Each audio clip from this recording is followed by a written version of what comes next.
గజాననం భూతగణాదిసేవితం కపిత్తజంబూఫలచారుభక్షణం ఉమాసుతం శోక వినాశకారణం నమామి విఘ్నేశ్వర పాద పంకజం. చూస్తున్నటువంటి ప్రేక్షకులకు స్వాగతం. ఆగస్టు మాసంలో ఒక్కొక్క రాశి ఫలితాలు ఏ విధంగా ఉండబోతున్నాయి, మరి దానికి తగ్గట్టుగా మనము ఏ విధంగా ఈ యొక్క ఆగస్టు మాసంలో నడుచుకోవాలి, తర్వాత ఆగస్టు మాసంలో ఉన్నటువంటి విశిష్టత ఏమిటనే విషయాలను మనం తెలుసుకుందాం.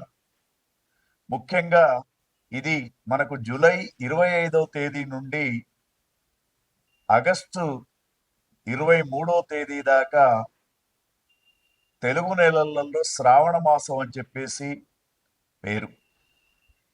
శ్రవణ నక్షత్రం పౌర్ణమి రోజున ఉంది కాబట్టి దీనికి శ్రావణ మాసం అనే పేరు వచ్చింది.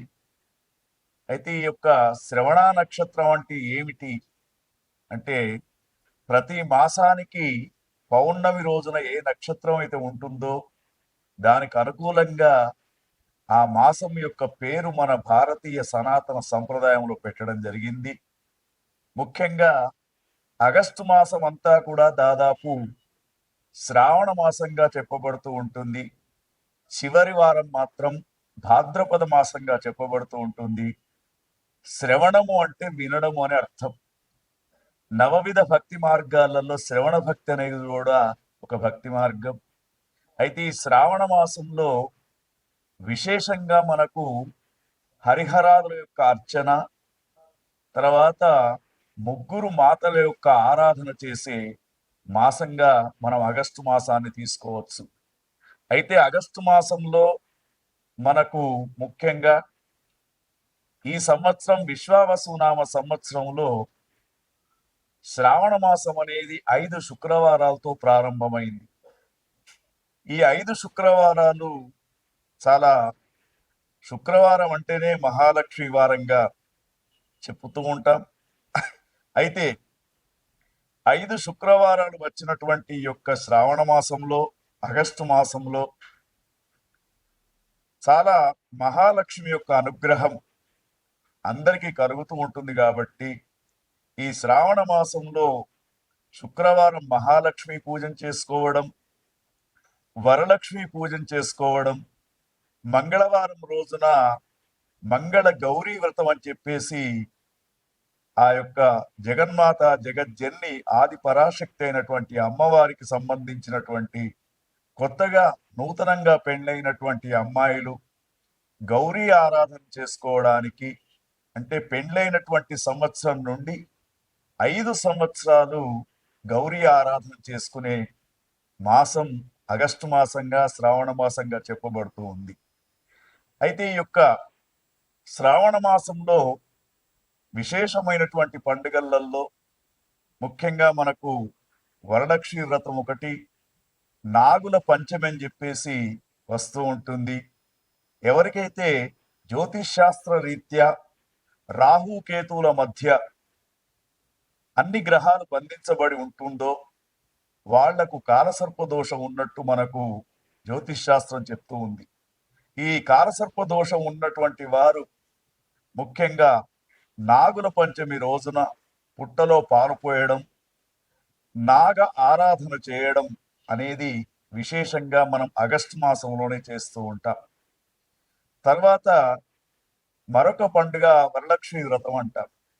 ఈ వరలక్ష్మి వ్రతం ఏమిటంటే, మనకు సిద్ధలక్ష్మి, మోక్షలక్ష్మి, జయలక్ష్మి, సరస్వతి, శ్రీలక్ష్మి, వరలక్ష్మిశ్చ ప్రసన్న మమ సర్వదా అని చెప్పేసి, వరలక్ష్మి అంటే వరాలను ఇచ్చే లక్ష్మీమాతగా చెప్తూ ఉంటారు.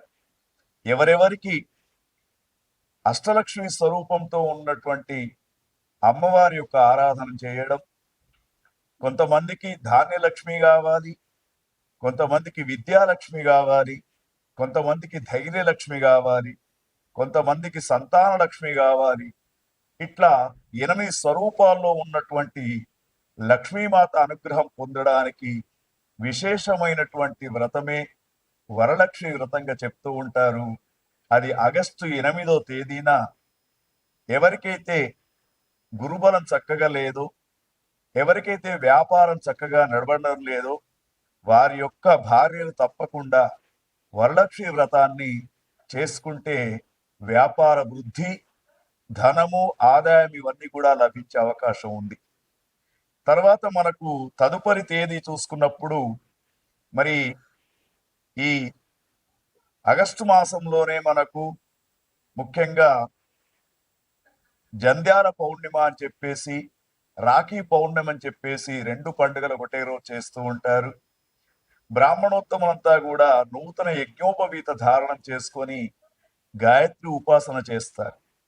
తర్వాత ముఖ్యంగా రక్షాబంధన్ అనే పండుగను సోదర సోదరీ భావంతో ప్రతి ఒక్కరు జరుపుకునే పండుగ మనకు ఆగస్టు మాసంలోనే ఉంది. మరి నేను నీకు రక్ష, నువ్వు నాకు రక్ష, మనం దేశానికి రక్ష అని చెప్పుకునే ఒక అద్భుతమైనటువంటి పండుగ కూడా మనకు ఆగస్టు మాసంలోనే వస్తూ ఉంది. దానితో పాటు మరి దేశానికి స్వాతంత్రం అనేది రావడం 15 ఆగస్టు కూడా మనకు ఆగస్టు మాసంలోనే స్వాతంత్ర దినోత్సవాన్ని జరుపుకుంటూ ఉంటాం. దానితో పాటు వసుదేవ సుతం దేవం కంస చాణూర మర్దనం దేవకీ పరమానందం కృష్ణం వందే జగద్గురు అని చెప్పేసి కృష్ణ పరమాత్మ ఆవిర్భవించడం కూడా మనకు ఆగస్టు మాసంలోనే మనకు మరి ఈ యొక్క శ్రావణ బహుళ అష్టమి రోజున కృష్ణ పరమాత్మ యొక్క ఆవిర్భావం అనేది జరిగింది. ఆ కృష్ణ పరమాత్మకు పూజ చేసుకునే అవకాశం కూడా మనకు ఆగస్టు మాసంలోనే ఉంటూ ఉంటుంది. ఎవరైతే కృష్ణుని యొక్క పూజ చేస్తారో, ముఖ్యంగా గ్రహస్థితిలో రాహువు, కేతువు, శని, గురువు ఈ గ్రహాలు మంచి లేనటువంటి వారు కృష్ణో రక్షతి రక్షిత అని చెప్పేసి చెప్పబడుతూ ఉంటుంది. మరి కర్షతీతి ఇది కృష్ణ అని చెప్పేసి చెప్పబడుతూ ఉంటుంది.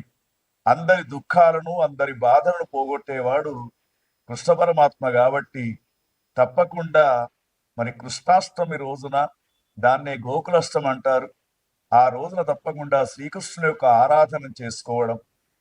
ముఖ్యంగా వివాహమైన తర్వాత 4-5 సంవత్సరాల నుండి కూడా సంతానం కానటువంటి వారు తప్పకుండా గోకులాష్టమి, కృష్ణాష్టమి రోజున కృష్ణ పరమాత్మ యొక్క పూజా విధానంతో షోడశ ఉపచార పూజాది కార్యక్రమాలు చేసుకుంటారు. తర్వాత కృష్ణుని యొక్క అడుగులు ఏ ఇంట్లోనైతే పడుతూ ఉంటాయో వాళ్ళకు సంతాన ప్రాప్తి కలిగే అవకాశం. మరి అంత చక్కనైనటువంటి మాసం మనకు ఆగస్టు మాసం. దాంతోపాటు ఆగస్టు మాసం మరి శ్రావణ మాసం చివరిగా చెప్పుకునేది పొలాల అమావాస్య అంటారు. పొలాల అమావాస్య అంటే మనము భారతీయ సనాతన సంప్రదాయంలో భూత దయను, పశువుల పైన కూడా దయం చూపించే ఆచారం మనకుంది. వ్యవసాయం ద్వారా మనకు రోజంతా కూడా కష్టపడి మనకు పంటలను పండిస్తున్నటువంటి ఏవైతే గేదెలు ఉంటాయో, తర్వాత ఆవులు, వీటి యొక్క ఆకారాన్ని మట్టితో తయారు చేసి వాటిని పూజించడమే పొలాల అమావాస్య అని చెప్పేసి అదొక పండుగను కూడా మనం చేసుకుంటూ ఉంటాం. మరి ఇవన్నీ కూడా మనకు ఆగస్టు మాసంలోనే చాలా వైభవంగా జరుపుకునే పండుగలు. ఆగస్టు మాసము మొత్తం కూడా ఏ రోజైనా కూడా ఒక పండుగ రూపంలో జరుపుకోవడానికి అవకాశం ఉంటుంది. కాబట్టి మనం ఇప్పుడు ఆగస్టు మాసంలో చెప్పుకోబోయే 12 రాశి ఫలితాలకు అనుగుణంగా మీకు ఏ గ్రహం అయితే బాగా లేదో, ఇప్పుడు మేము చెప్పిన దానిలో ఆ యొక్క భగవంతుని యొక్క ఆరాధన, భగవతి యొక్క ఆరాధన చేసుకొని ఈ ఆగస్టు మాసాన్ని విజయవంతంగా జరుపుకోవడానికి అవకాశం ఉంటుంది. చూస్తున్నటువంటి ప్రేక్షకులకు స్వాగతం. విశ్వావసునామ సంవత్సరంలో తులారాశి జాతకులకు ఆగస్టు మాసం ఏ విధంగా ఉండబోతుందో తెలుసుకుందాం. ఈ ఆగస్టు మాసంలో తులారాశి జాతకులకు సూర్యుడు చాలా అనుకూలంగా ఉన్నాడు.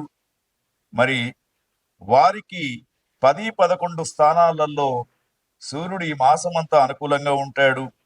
తర్వాత కుజగ్రహం మాత్రం ద్వాదశ స్థానంలో 12వ స్థానంలో ఉంది కాబట్టి కొంతవరకు అననుకూల పరిస్థితి కనబడుతూ ఉంది. తర్వాత బుధగ్రహం 10వ స్థానంలో అనుకూలంగా ఉన్నాడు. అదేవిధంగా వీరికి గురువు చాలా అనుకూలంగా ఉన్నాడు. 9వ స్థానంలో చక్కని ఫలితాలను ఇస్తూ ఉంటాడు. తర్వాత శుక్రగ్రహం మాత్రం వీరికి ముఖ్యంగా 15 రోజులు బాగా ఉన్నాడు. తర్వాత కొంత పరిస్థితి బాగుండదు. తర్వాత శనిగ్రహం వీరికి 6వ స్థానంలో అనుకూలంగా ఉన్నాడు. కేతుగ్రహం కూడా 11వ స్థానంలో అనుకూలంగా ఉన్నాడు. అంటే గ్రహాలను పరిశీలించినప్పుడు 70% అనుకూలమైనటువంటి పరిస్థితులు వీళ్లకు కనబడుతూ ఉన్నాయి. ముఖ్యంగా ఉద్యోగ విషయాలలో, ఆర్థిక సంబంధమైనటువంటి విషయాల్లో చాలా మెరుగ్గా ఉంటూ ఉంటారు వీళ్ళు. అదృష్టం అనేది మీకు అనుకూలంగా మారబోతూ ఉంది. గత కొద్ది రోజులుగా కష్టపడుతున్నటువంటి మీకు ఉద్యోగాలు వచ్చే అవకాశం కానీ, ఆర్థికంగా వ్యాపారంలో లాభాలు చేకూరే పరిస్థితి కానీ, తర్వాత వివాహాల కోసం ఎదురు చూస్తున్నటువంటి యువతీ యువకులకు వివాహాలు కావడం కానీ, ముఖ్యంగా కళారంగంలో ఉన్నటువంటి కళాకారులకు ఈ ఒక్క మాసం మంచి ప్రోత్సాహకరంగా ఉంటుంది.